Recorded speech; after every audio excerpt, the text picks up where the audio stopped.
Hey guys, welcome back to the channel. I thought that today, because I am in the middle of, like, my bookshelves are a mess, my office is a mess, I'm in the middle of filming a book haul, and I'm also in the middle of just completely redoing my bookshelf. I'm just in the middle of doing a lot, and the most important thing is that you get this background today because I have books everywhere in the office area. So I can't film over there, but we're going to film over here today, which is fine. I thought I would just film a video. I needed to do the mid-year wrap-up anyway. So this was originally, I think this was called the mid-year freakout in the booktube community, and I've watched several videos. There were other ones just calling it the mid-year review, the mid-year wrap-up. I'm not really even sure who the original person who posted it was. I will post every video that I watched that inspired this video, and you guys can check them out. Without further ado, we're going to get into it. How many books have you read so far this year? So I have read 91 books as far as June goes. Now, we are currently sitting in July, which is not bad for me. I would actually say this is pretty middle of the road for me. Last year, I read around 300 books, but I did have a less busier schedule at work last year. I also had a lot less going on last year than I did this year as far as, like, my personal life. Best book you've read in 2024. I have two, and these are actually probably a toss-up so far in what would be like my #1 reads for 2024. I love this book. I always gush about this book, and it is June 1st by Jennifer Hartman. Just the emotions in this book. She just does so beautifully with the writing, but there are a couple of parts of this book that really just pulled me in, and they were so beautiful to read, and I still think about those moments to this day. And then this book particularly, because it pulled me out of a book slump, and it really, it made me appreciate it for what it was, and I was hooked. It's Dysfunctional by Isabella Lucero. I've read it on Kindle first because, like I said, this is dark romance, and dark romances is not normally my thing. I can do light, like forbidden romances, but dark romances, morally black men, they're not generally the books I pull for. I loved this book. This book ignited something in me, and it still hasn't stopped. And like I said, June 1st, I think about it to this day. I haven't stopped thinking about this since I read it. I bought the physical copy just so I could have it. That's how much I loved it. Next up is Best Sequel I've read in 2024, and I have to give this one to Abby Jimenez just for the summer. This is technically the third, but I'm going to count it as a sequel. I just loved Justin in this book. He was so refreshing. This was a 5-star read for me. The whole story in general was a great concept. I feel like Abby Jimenez really hit the mark with this one. Pretty much cemented Abby Jimenez as an auto-buy author for me. I could not get over the goodness in this book. Most anticipated new releases. I think I have a lot of anticipated new releases. Catch the Sun by Jennifer Hartman is like top tier right now. It's days away from showing up in my mailbox, and I'm slightly jealous because I know people who have already gotten like their pre-orders from Amazon, and they're like finding them through Barnes and Nobles, and I have not gotten mine yet, so I'm a little salty about that. This next one is one that I just came across randomly, and it's called Rules for Ghosting by Shelley J. Shore. It looks super cute. It looks very unique and original. I don't know that I've ever exactly seen the plot device that I kind of skimmed over in this book. So it's essentially about a guy who can see dead people, and he has to save his family's funeral home. We also have Lost and Lassoed by Lila Sage that I think is going, like, this is the couple that I've been waiting for, which is Teddy and the older brother. And right now his name is like not here. But Lost and Lassoed, I think, is probably my most anticipated of that series, the Rebel Blue Ranch series. Probably because I love Teddy. This one that I'm excited to get my hands on is Wild Eyes by Elsie Silver. Biggest surprises so far in 2024 would have to, hands down, go to Dysfunctional. Again, wins that. And then also Travis by Mia Sheridan. This is the second installment to Archer's Voice and the Pelion Lake series, and I just enjoyed this so much. I know a lot of people disliked Travis from the first book, right? But I genuinely loved his redemption. Favorite new author or new to me author, I think would probably be, Abby Jimenez is up there, but she's not really a new author. Like, I've known about her for years. I've just never gravitated to her books until recently. But I think Raya Morris Edwards would probably be my new favorite author. She wrote Sovereign, and this is the Sovereign Mountain series. The next one coming out is Weston, which could also be added to like my most anticipated list. Her writing is it's really fleshed out. New fictional crush would probably be Lucian from ACOTAR. Something about Lucian that just I love his little snarkiness, I think is what it is. Right now, that's where I'm sitting. He is probably, he's the one. He's the one for me so far. Books that made me cry this year so far would be June 1st made me cry, Still Beating made me cry. I mean, pretty much anything Jennifer Hartman writes will shed me a couple of tears. Sable Peak by Daphne Perry really caught me off guard with the tears that just formed when I was reading, especially towards the end of it. Books that made me happy this year, Emily Henry Funny Story. I just ate this little gem up. This just really made me terribly giddy. Most beautiful book you bought this year. I have a few in my hand. I wasn't sure how to take this question, because do you take this as physically appealing, like the book that is the most physically appealing, or the book that you just love the cover, or the pages inside, or what tore you up about the book? So I chose 3 of them. We're gonna do, because I already have it in my hand, Emily Henry Funny Story. This book is so beautiful. If I was going to display a book without the dust jacket, it would be this one. And then the next one that I'm going to show you is one that I think is one of the most beautiful covers I've ever bought. And I am so heavily attracted to this cover just because of the tone, the way that this cover encapsulates the story is just gorgeous. And I think they hit the mark with it. This is one of those, if you buy it for the cover, you will not be disappointed. But it is Truly Madly Deeply by Alexandria Belfleur. I always call him Kit Harington, but I know Kit Harington is the dude who plays Jon Snow on Game of Thrones. So, but he looks like the dude in Stranger Things that everybody just loves. And I just think everything about this cover is just, it's chef's kiss perfection to me. Even the couple, like a lot of people don't like cartoon couples on it, but I just think it was done so tastefully. So pretty, so pretty. Okay. And then the next one is one that I think is the most beautiful story that I've read this year, and that is Still Beating. I absolutely ate the intensity in this book up. I absolutely bought the entire story of how this could happen, what could happen in this situation. Just reading about the utter pain that they go through, how they both go on their own separate journeys to help them get over this hurdle of what happened to them, right? And they don't, ever get over something this intense, but to work things out and get to a healthy place with what happened, I just think it was done so beautifully. So Still Beating has a lot of meat to the story, a lot of depth. The trauma that happens in it, there's no way to get over something like that. So, any books that I want to reread this year, though, we can talk about, and I have the whole pile of them. The first one is, of course, Dysfunctional. I plan to probably read this 3 or 4 more times.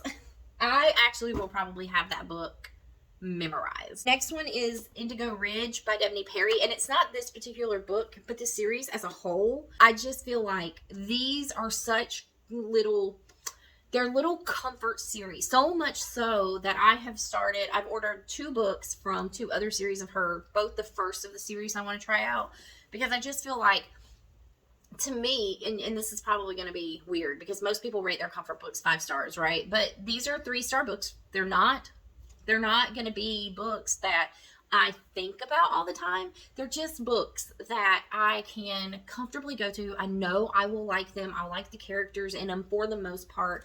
I like the family, the town. Another one that I kind of want to reread is the Naked Fisherman series. I want to reread the first one specifically because I kind of want to appreciate it for what I know it is after reading the second. But I am going to get the physical copy of the second, and I want to reread that one as well. Archer's Voice is another one I feel like I could reread. I just love Archer. I think everybody just loves Archer, right? We all found a book husband in Archer. He's pretty close to perfection. The other thing that I really like about Archer's Voice was that the town as a whole was not a perfect town.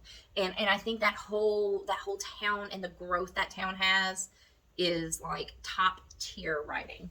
And another one that I want to reread is Older by Jennifer Hartman. I want to annotate this. Books that I've been putting off that I want to get to this year. There's only one that really sits at the top of that list. It's one I look at and I yearn to read it. But here's the problem. I'm terrified to read this book. Number 1, I'm terrified because I'm afraid it might be a disappointment. But then number 2, I'm afraid that when I'm done, I won't know what to do with myself. Number 3, it's huge. I want to read this book. I was talked into it, and that book is A Little Life. I feel like if I can read this by the end of the year, I will have jumped some major hurdles. The next question is a book you've read that you said you never would. And I'm just going to go ahead and give you guys a taste I'm just going to go ahead and give you guys a treat of what I said I would never read, but I actually picked up and started reading it. And it is A Court of Thorns and Roses by SJM. This is literally every girlie's favorite fantasy that I know. I don't know many people who don't enjoy this. If they don't enjoy it, they haven't read it. But I have gone to town with my tabbing system on this. I'm not a neat tabber. I'm not a pretty tabber. I want to be able to pick this book up, look and see that I need to find the dark blue tab, and I know that in this dark blue tab something happened with Resand.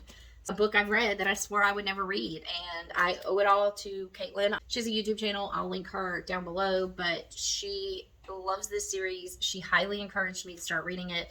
I always thought maybe these were overhyped. This is good. This is easy. This is light.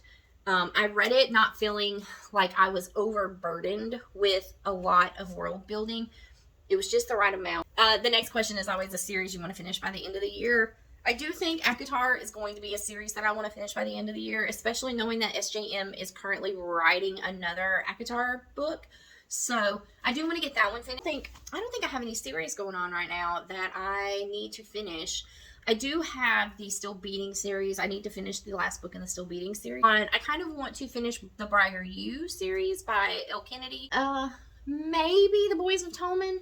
Those books are so intense, but that's another series that I kind of can attack, you know, slowly and surely throughout the month. But that's pretty much it. I don't put a lot of pressure on myself to finish series. I had to grab this stack of books. Let me tell you why. What are my 5-star predictions for 2024? And every book here is a book that I definitely want to read. Every book here is one that I've been putting off because I'm intimidated by them, but they are definitely ones that I want to attack. I'm not putting pressure on myself to read them before the end of the year, but if I do, these are books I think will be 5-star predictions for me. The first two are by the same author, and they are YA books, but I did want to include something you could give your high schooler to read if you would prefer they don't read, you know, spice or smut. And these are all Christy Boyce. These are both Christy Boyce. She also wrote Dungeons and Drama, which was a 5-star read for me. This was the most adorable book I've ever read. But this one is Hot British Boyfriend and Hot Dutch Daydream. I think these are going to be 5-star just because of how much I enjoyed Dungeons and Drama and the cute little love story between these two high schoolers. Just going to go ahead and fly through a little life.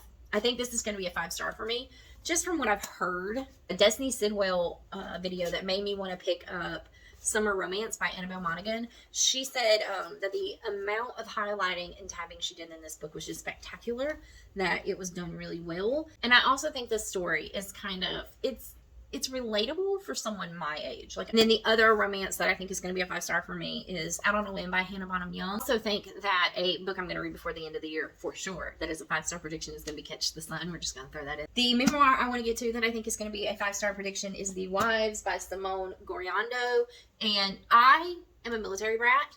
This is a memoir about her life as a military wife and what it's like to have a family in the military, and going through and talking about the sacrifices you make as a military wife or as a military spouse. Another one that I think is going to be a 5-star book is going to be Divine Rivals.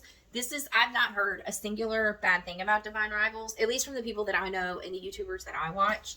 So I am going to get into this. I haven't touched it because I like to give it time. If a book is so overhyped, I want to give it some time before I read it. I not normally gravitate to this next one, and I feel like that's why I think it might be a 5-star book. And it is Babel by R.F. Kuang. The concept of this is so fascinating to me, and I've not read anything by R.F. Kuang before. So there's just something about this particular book that when I saw it, I went, oh. So I try not to read too much about it. I skip over when booktubers talk about this. I'm trying to stay in the dark about it because I do want to go into this with not knowing a whole bunch about it. It is S by J.J. Abrams and Doug Dorst. This is the kind of book that I absolutely adore. It requires you to do more than just flip a page to read it. This book is one that is probably going to require me to read the book that's in the book first, and then go back and reread the notes in the margins, and then it has things that you have to go and reference and look through. It kind of reminds me of the type of book that House of Leaves is, or Gothic literature. They require you to actually physically handle the book I would say that books like these are very hard to read on Kindle. I would never ever recommend them. If you read House of Leaves on Kindle, then you're missing out on what makes the book enjoyable. And I would argue that necessarily that's the best part of House of Leaves. It's my favorite book of all time. But so I feel like I would really enjoy S. I haven't opened it yet because I don't want to lose the extra goodies that come in it. But this is definitely one that I think will be a 5-star for me just because it makes me put forth some brain power. The next question is, can you reach your reading goals by the end of the year? And yes, I set my original goal. I've just kind of been increasing it as we go. I went 50 and now I've moved it to 100. I'm at 91 books so far. I am probably going to change it. I'm probably going to increase it to 150. Any new goals for the end of the year? I feel like I've pretty much met the goal that I set for myself at the beginning of the year, was just to find my love of reading again, get my eyesight fixed, which I'm working on. I would say that the biggest goal that I have by the end of the year is to branch out past my romances. I feel like I've pretty much dipped my toes into that goal, but I definitely want to do more of that. By the end of the year, I hope I have new flavors of books that I want to get into and I get excited about. That's it for the mid-year wrap-up. I know that a bunch of my books were the same books, but I feel like that's the mark of a good book, right? When it hits so many different categories. Can't wait to see what the end of the year looks like for me as far as the channel goes. And appreciate you guys sticking it out in this video with me. I hope that you guys are finding your reading journeys this year to be as fruitful as I am. And let me know if you agree with me on some of these. If you disagree with me, let me know what books you would recommend to me. I love getting recommendations for books because it pushes me out of my comfort zone. And we will see you guys in the next video. Bye. I'm trying my best to hold on.